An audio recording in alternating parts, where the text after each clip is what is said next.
কোমলমতি শিক্ষার্থীদের প্রাণচাঞ্চল্য দিনভর মুখর থাকত ইনস্টিটিউট মাঠটি। এখন সেই স্কুলে ইনস্টিটিউটের খেলায় মাঠটি দখল করে প্রতিষ্ঠানটির সুপারিনটেন্ডেন্ট চৈতন্য সরকার ও টেকনিক্যাল অ্যাসিস্ট্যান্ট রাসেল আহমেদ মিলে প্রতিষ্ঠানের মাঠে করছে মাসকালাই চাষাবাদ। বিস্তারিত দেখুন শাহজাদপুর প্রতিনিধি শফিকুল ইসলাম পলাশের প্রতিবেদনে। শাহজাদপুরের তালগাছিতে অবস্থিত সরকারি টেক্সটাইল ভোকেশনাল ইনস্টিটিউট মাঠে হচ্ছে এই চাষ। এতে ক্ষোভে ফুঁসে উঠেছে গ্রামবাসী এবং কোমলমতি শিক্ষার্থীরাও।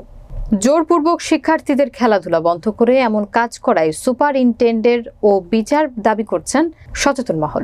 এছাড়া অভিযোগ রয়েছে সুপারিনটেন্ডেন্ট চৈতন্য সরকার নিজ খেয়াল খুশি মতো প্রতিষ্ঠানটি পরিচালনা করেন।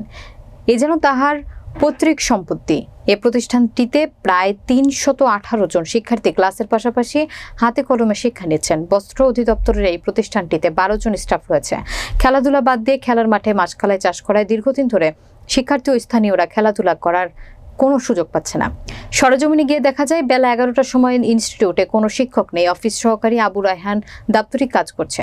ইনস্টিটিউটের মাঠে মাসকালাই চাষের বিষয়ে জানতে চাইলে তিনি জানান, সুপারিনটেন্ডেন্ট চৈতন্য সরকার ও টেকনিক্যাল অ্যাসিস্ট্যান্ট রাসেল আহমেদ মিলে চাষ করছে।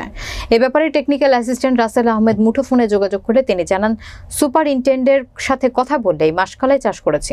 নাম প্রকাশে অনিচ্ছুক একাধিক শিক্ষার্থীরা জানান, এই মাঠের শীত মৌসুমে ব্যাডমিন্টন খেলার জন্য সুপারিনটেন্ডেন্টকে বললেও তিনি খেলতে দেন না। সুপারিনটেন্ডেন্ট চৈতন্য সরকার বলেন, যে সার লাগিয়েছে তার বাড়ি তালগাছি হওয়ায় তিনি লাগান এবং বিক্রি করেন।